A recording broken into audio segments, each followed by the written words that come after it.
Tonight, we're stepping into a world where walls decided who lived, who starved, and who disappeared without a name.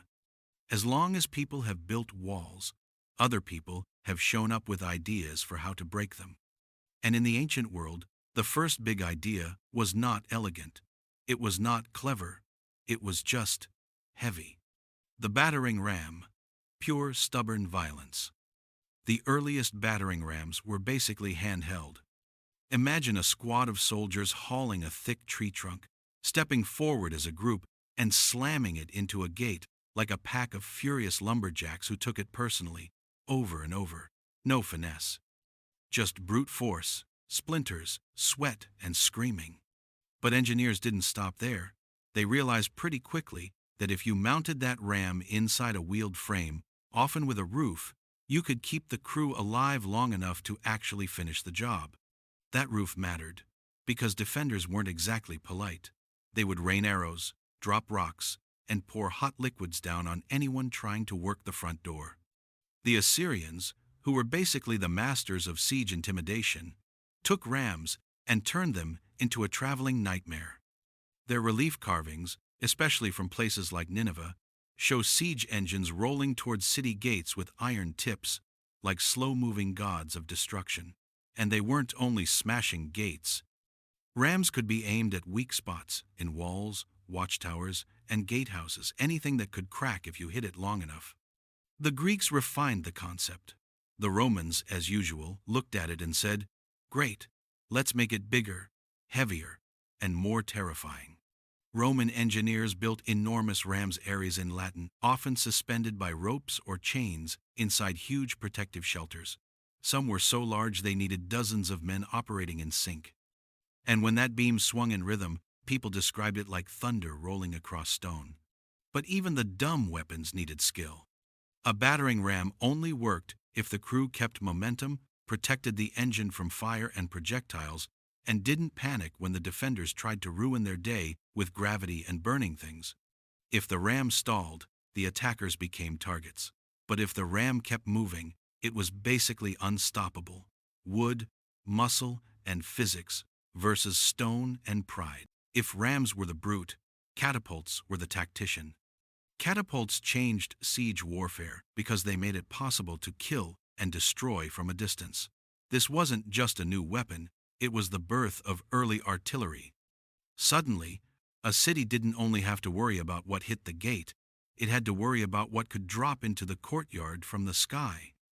Early catapults developed in the Greek world around the 4th century BCE, where ambitious rulers wanted more than swords and ladders.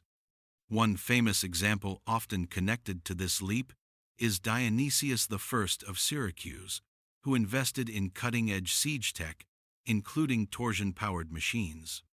Here's the genius part. Instead of relying on simple tension, many catapults used torsion-twisted bundles of sinew or hair like biological springs. The tighter you twisted those ropes, the more energy you stored. And when the mechanism released, it snapped with a force that must have felt like magic to anyone watching from the walls.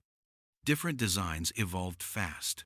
The ballista, which launched massive bolts like a gigantic crossbow. Stone-throwing engines that lobbed heavy rocks straight into fortifications or over walls into the city interior. Then came the Romans, who were basically professional problem solvers with unlimited confidence. They took Greek ideas and engineered them into efficient military tools, machines that could be broken down, transported, and rebuilt on site. Portable terror. Some Roman engines could throw stones weighing around 60 pounds at high speed, enough to smash wooden structures, batter defensive positions, and ruin whatever unfortunate person happened to be standing where it landed. But catapults weren't just about destruction. They were about message sending. Commanders used them to break morale. Sometimes the payload wasn't a rock. Sometimes it was a corpse. Sometimes it was a severed head. Sometimes it was something diseased. The point wasn't only to damage walls, it was to rot hope, to make defenders feel like the sky itself had turned against them. Of course, catapults weren't perfect. They were heavy, needed trained crews, and bad terrain could make them useless. But when they worked, cities learned a new reality. Your walls didn't make you safe anymore. They just made you trapped. Now, if the catapult was clever, the trebuchet was the king. The trebuchet was the undisputed monster of medieval siege warfare. When a trebuchet appeared, it wasn't just a weapon arriving. It was a statement. Your walls are on borrowed time. Unlike torsion machines, trebuchets ran on gravity. A massive counterweight dropped. A long arm swung. A sling snapped forward. And suddenly, a stone the size of furniture was sailing through the air in a high arc, heading towards someone's very expensive castle. The traction trebuchet, the early kind powered by teams pulling ropes, appears in East Asia centuries earlier, possibly as early as the 4th century BCE. But the counterweight trebuchet, the true medieval wrecking god, rose to dominance later, around the 12th century, spreading through the Byzantine world, the Islamic world, and Europe, like a contagious idea. A properly built counterweight trebuchet could launch extremely heavy projectiles, sometimes around 300 pounds, over distances that could reach hundreds of meters.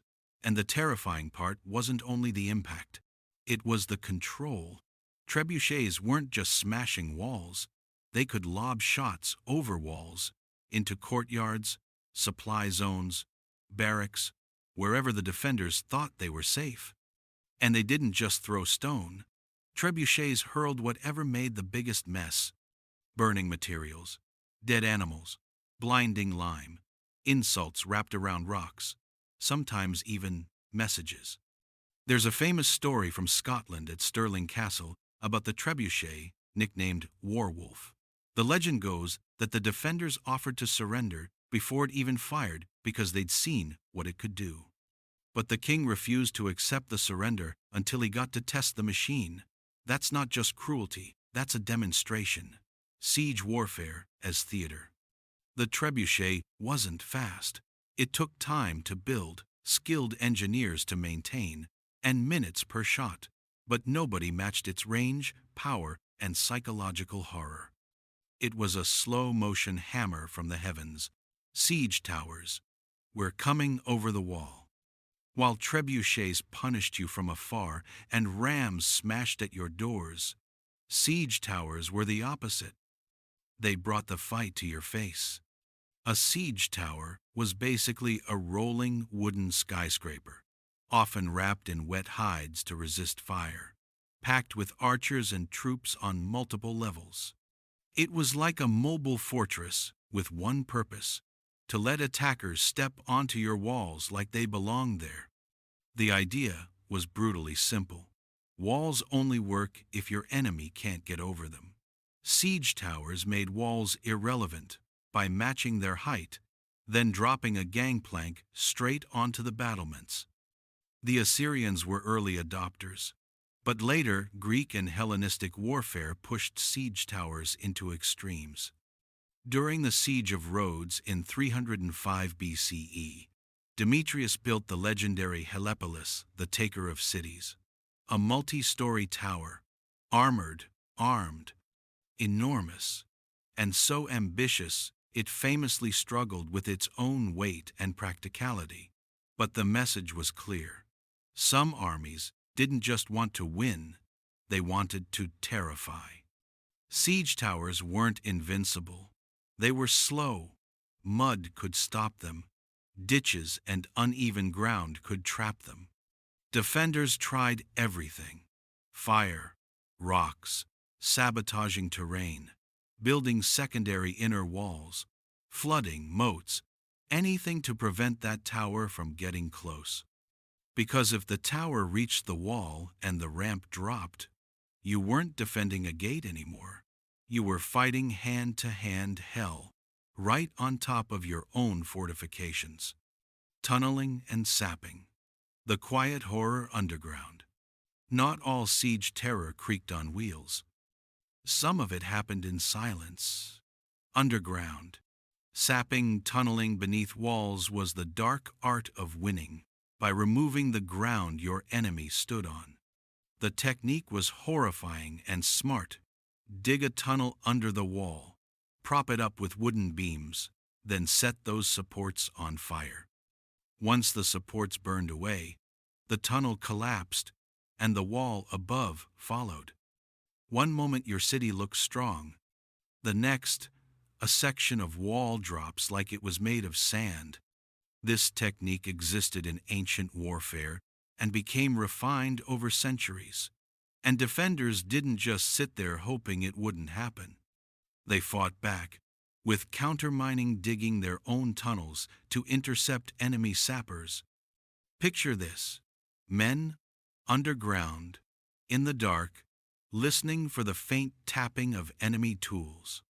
When they heard it, they dug toward the sound, and sometimes the tunnels met, and a fight broke out in cramped earth corridors with torches, knives, shovels, and pure panic.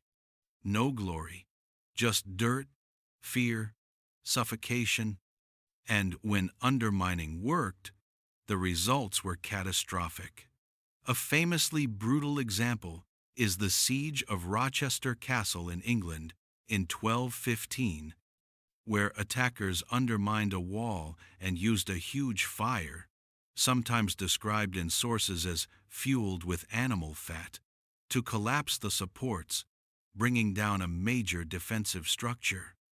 By the 13th century, siege engineers weren't just builders, they were foundation experts, soil readers, demolition planners, people who understood that if you can't go over the wall and you can't go through it, you can take it down from below. Defenders fight back: fire, gravity, and creativity. Of course, defenders weren't helpless. If attackers brought machines, defenders brought imagination, often powered by boiling rage. One legendary defensive weapon, Greek fire, developed by the Byzantines around the 7th century CE. It was a terrifying incendiary substance that could stick to surfaces and keep burning even on water. Sprayed from siphons or thrown in pots, it created scenes of chaos that still feel unreal. The recipe was such a closely guarded secret that it died with the empire, but the fear of it lived forever. Then you have the classic castle defenses, pouring hot liquids through murder holes, those openings above gateways designed specifically so defenders could dump pain on attackers. Boiling water worked. Boiling oil was worse because it clung to clothing and skin and turned people into living torches. Hot sand was nasty in a different way. It slipped into armor gaps, neck, wrists, joints, and cooked flesh underneath. Defenders also used gravity like a weapon, dropping stones, logs, and sometimes even dead animals onto siege machines and clustered troops. They built traps, pits, collapsing bridges, spiked barriers. Castles weren't just walls, they were puzzles designed to punish every step forward. And the goal of all of this wasn't always to kill everyone outside the walls. Often it was simpler: delay, hold out, make the siege camp suffer until sickness, hunger, or reinforcements changed the outcome. Because siege warfare was never just about strength, it was about endurance. Defenders fight back: fire, gravity, and creativity. Of course, defenders weren't helpless. If attackers brought machines, defenders brought imagination, often powered by boiling rage. One legendary defensive weapon, Greek fire, developed by the Byzantines around the 7th century CE, it was a terrifying incendiary substance that could stick to surfaces and keep burning even on water. Sprayed from siphons or thrown in pots, it created scenes of chaos that still feel unreal. The recipe was such a closely guarded secret that it died with the empire, but the fear of it lived forever. Then you have the classic castle defenses, pouring hot liquids through murder holes, those openings above gateways designed specifically so defenders could dump pain on attackers. Boiling water worked. Boiling oil was worse, because it clung to clothing and skin and turned people into living torches. Hot sand was nasty in a different way. It slipped into armor gaps, neck, wrists, joints, and cooked flesh underneath.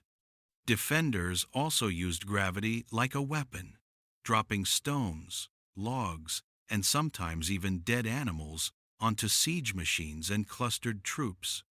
They built traps, pits, collapsing bridges, spiked barriers. Castles weren't just walls, they were puzzles, designed to punish every step forward. And the goal of all of this wasn't always to kill everyone outside the walls. Often, it was simpler. Delay. Hold out. Make the siege camp suffer until sickness, hunger, or reinforcements changed the outcome. Because siege warfare was never just about strength, it was about endurance. Before cannons thundered and smoke swallowed the sky, war had a very different sound. It wasn't loud at first. It didn't begin with explosions or charging armies. It began with waiting. In the ancient and medieval world, most wars weren't decided on open battlefields. They were decided in silence, patience, and fear. They were decided outside city walls, where one side waited behind stone and the other waited just beyond it, building something dreadful, piece by piece. Cities didn't fall quickly. They were watched, measured, studied. Defenders stood atop walls they believed were eternal. Thick stone, high towers, iron-bound gates. These walls weren't just defenses. They were promises. Promises that inside these boundaries, life could continue, that families were safe, that faith, order, and civilization itself could survive whatever chaos waited outside. But walls have a weakness. They don't move. And anyone patient enough can learn how to break them. Siege warfare wasn't chaos. It was routine. It was math. It was psychology. It was starvation measured in weeks, hope measured in days, and fear measured in heartbeats. It was the slow realization that the world outside your walls had not gone away and wasn't going to. Inside the city, life shrank. Food was counted. Water was rationed. Prayers grew louder as bellies grew emptier. People listened constantly, not for battle cries, but for construction sounds drifting on the wind, the creak of timber, the hammering of pegs, the grinding of wheels, sounds that meant the enemy wasn't attacking yet but was preparing something far worse. Outside the walls, the attackers were calm. They weren't rushing. They had time. They built camps that looked almost permanent, streets of tents, kitchens, workshops, even shrines. This wasn't just an army. It was a temporary city whose only purpose was to unmake another one. Soldiers trained. Engineers measured. Commanders watched the walls like doctors studying a patient they fully intended to break. And slowly, deliberately, the siege engines began to rise. Not all at once, not dramatically. One beam, one rope, one wheel at a time. Built in full view of the defenders on purpose, because siege warfare wasn't just about force. It was about letting the enemy see their future coming. The defenders knew what those machines meant. Their parents knew. Their grandparents knew.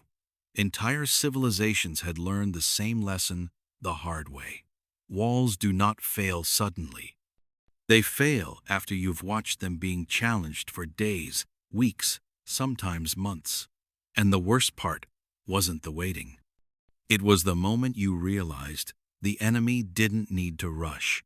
That time was on their side.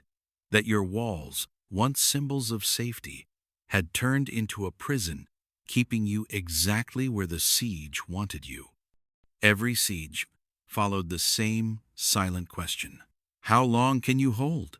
Before hunger, fear, or despair opens the gate for them. This wasn't a world of heroic last stands and clean victories. Siege warfare was ugly. It was slow. It punished civilians as much as soldiers. Children starved, disease spread, tempers broke, trust eroded. People whispered about surrender long before anyone dared say it aloud. And the attackers knew this. They understood that the city didn't need to be destroyed physically if it collapsed mentally first.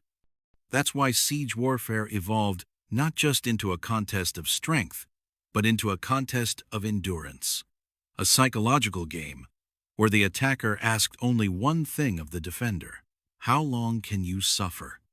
But suffering alone wasn't enough. Walls still stood, gates still held, stone still resisted. So humanity did what it always does when confronted with an obstacle. It invented tools. The earliest solutions were brutally simple. No complex mechanisms, no clever physics, just wood, muscle, and stubborn repetition. If a gate stood in your way, you hit it, again, and again, and again. Over time, those ideas grew heavier, smarter, and far more terrifying. Engineers learned to protect the men swinging the weapons, to add wheels, roofs, armor. They learned that fear worked best when delivered slowly and visibly. Then someone asked a dangerous question. Why attack the wall directly when you could attack it from a distance? And suddenly, destruction learned how to fly. Stones no longer needed ladders. Death no longer needed a doorway. The sky itself became a weapon. Cities that once believed height meant safety discovered that nothing feels safe when rocks start falling out of the air. Courtyards, barracks, storehouses. No place inside the walls was truly protected anymore. But even that wasn't enough. Because while distance broke walls, proximity broke morale. So siege engines rolled forward, towering structures of wood and iron, tall enough to stare defenders in the eye. These machines didn't just threaten entry, they promised it, slowly, inevitably. And if the walls still refused to fall, engineers simply went beneath them. Underground, in darkness and dirt, men listened for each other's footsteps, dug toward unseen enemies, and fought in suffocating tunnels with knives and desperation. Above them, the city slept uneasily, unaware that its foundations were already being erased. This was siege warfare, not a single battle, but a process. A machine that consumed time, resources, and human endurance until something finally snapped. And when it did, when the wall cracked, the gate failed, or the defenders broke, it rarely ended cleanly. Sieges ended with fire, chaos, revenge, and the kind of violence that made survivors wish the walls had fallen sooner. For centuries, this was how cities lived and died. Until one day, the sky itself learned how to explode. Gunpowder changed the rules. Cannons turned stone into rubble in minutes. Towers became liabilities. Fortresses had to reinvent themselves or vanish. The old siege engines slowly disappeared from battlefields. But the ideas behind them never did. Because siege warfare was never just about machines. It was about pressure, isolation, control, fear, and those ideas are timeless. Today, walls still exist. Some are made of concrete. Some are digital. Some are economic, political, or informational. Cities are still surrounded. Supplies are still cut. Defenders are still isolated. The tools have changed, but the strategy remains hauntingly familiar. Someone wants in. Someone wants to keep them out, and both sides are willing to wait. So before we talk about battering rams, before stones fly and towers roll, before the walls begin to break, we need to understand one thing. Siege warfare was never about destroying a city. It was about convincing it that resistance was pointless. And the first tools humanity built for that purpose?